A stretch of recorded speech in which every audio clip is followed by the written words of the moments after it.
Helo, enw I yw Siôn Tomos Owen. A chydig o flynyddau nôl nes I sgwennu y llyfr yma. Dyna! Y fawr a fach straeon o'r Rhondda. Llyfr I ddysgwyr sylfaenol. A ar hyn o bryd, dwi'n sgwennu fwy o straeon am y Rhondda, a gobeithio fydde mas mewn llyfr rhywbryd yn y dyfodol. Ond heddi chi'n mynd I gael blas o un o'r straeon ar gyfer Gŵyl Fach yr Hydref ar-lein 2020. Felly gobeithio bod chi'n joio. Enw'r stori yma yw Celsig. Os ydych chi'n gyrru I fewn i'r Rhondda Fawr dros mynydd y Rhugos o Hirwaun ar ddiwedd Cwm Cynon, gallwch weld I lawr y cwm yr holl ffordd I bentref Ystrad Rhondda. Mae'r ffordd dros y mynydd yn hir ac yn troi a throi, ond ar y dde, mae yna fynydd mawr gyda pen y mynydd yn fflat. Enw'r mynydd yma yw Pen Pich. Mae yna sawl stori am sut gafodd y mynydd ei henw. Mae un stori yn dweud ei fod yn edrych fel pen anifail o'r enw Ychen, neu Ox, yn fflat ar y top a gwyneb hir i'r gwaelod.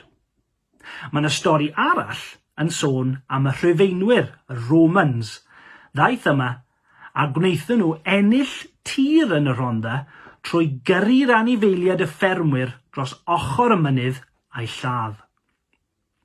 Beth bynnag yw'r stori, mae'n arbennig I weld yr afon yn cwmpo I lawr dros y creigiau wrth ringo I ben y mynydd ac I edrych yn ôl I lawr y cwm gyda'r mynyddoedd ar y ddau ochr. Oedd y trip ysgol Sul yn mynd bob haf i'r parc ar waelod y mynydd, ble oedd llwybr yn dechrau cyn stopio hanner ffordd lan ble roedd yna fainc picnic. Roedden ni'n hoffi mynd I nofio yn y nant sy'n llifo lawr i'r rhaeadr waterfall bach hanner ffordd lawr o'r rhaeadr mawr sydd ar ben y mynydd. Roedd yna garreg fawr fflat yng nghanol y nant, ac roedden ni'n defnyddio hwn I neidio I fewn i'r dŵr. Roedd y garreg yn galed ac yn oer. Oedd e'n crafu eich penôl, a dyna'r rheswm does gen I ddim llawer o benôl nawr. Pan o'n I yn yr ysgol gynradd Gymraeg yn Yswen, roedd pob bwrdd wedi ei enwi ar ôl nant o'r rhan y môr cwm. Nant Seirbren, Nant Melyn, Nant Berw a Nant Dyrys. Nant Dyrys yw enw'r meithrin drws nesaf i'r ysgol erbyn hyn. Ond mae un nant sydd yn llifo ar waelod Pen Pich drwy bentref Blaen Cwm sydd yn enw doniol iawn. Nant Celsig, neu Stream of Sausages.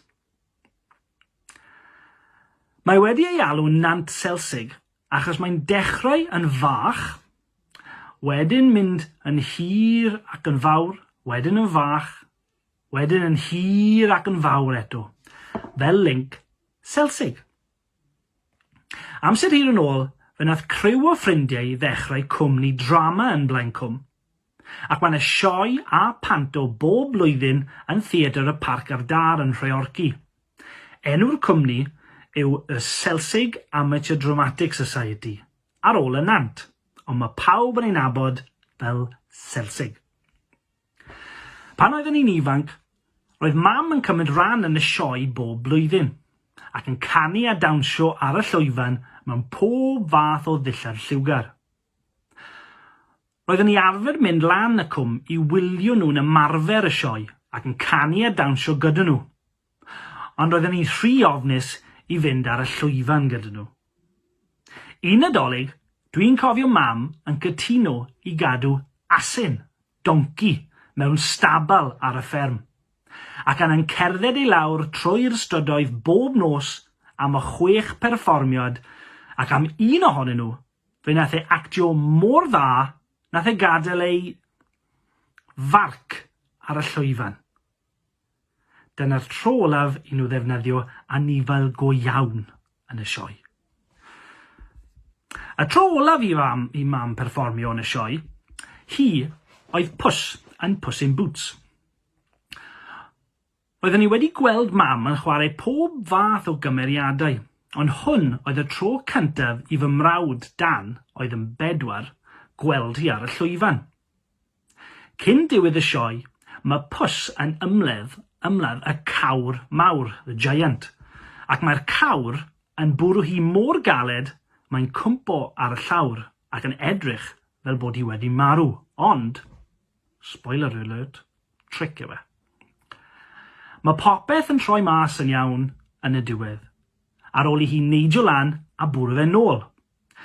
Ond i fachgen bach 4, sydd ddim wedi dod i weld ei fam ar llwyfan o'r blaen, ac sydd wedi gwisgo lan fel call yn ymladd cawr mawr sydd yn bwrw hi'r llawr, doedd e ddim yn barod am hwnna. Fe ath e yn bananas. Fe neidiodd e allan o'r sedd a rhedeg i lawr i'r llwyfan yn gweiddi yn uchel ac yn crio fel y glaw. Nath Dad ei ddal cyn i fe ddechrau dringo y grisiau i'r llwyfan. Oedd e'n crio mor galed, oedd rhaid i ni mynd â fe i'r ystafell newid a dangos e fod mam yn iawn. Oedd mam yn rhoi cwtsh iddo fe pan ddaeth y dyn oedd yn chwarae y cawr i fewn yn gwenu i weld os oedd popeth yn iawn. Ond fe nath pethau yn waith. Neidiodd fy mrawd o breichiau mam, rhedeg lan at y cawr a cico fe yn syth yn ei goes. Cwmpodd y cawr yn ôl a bwrw'r golau blant. Fe ath yr ystafell yn dywyll, a'r unig beth o'n i'n gallu clywed oedd y cawr yn gweiddi mewn poen wrth i fy mrawd cario mlaen cicio fe.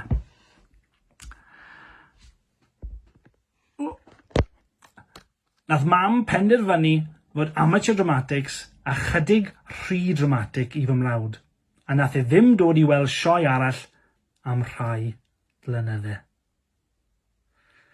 Gobeithio bod chi wedi joio'r stori na, a gobeithio newch chi fwynhau gweddill yr wyl. Diolch yn fawr. Ta-ra!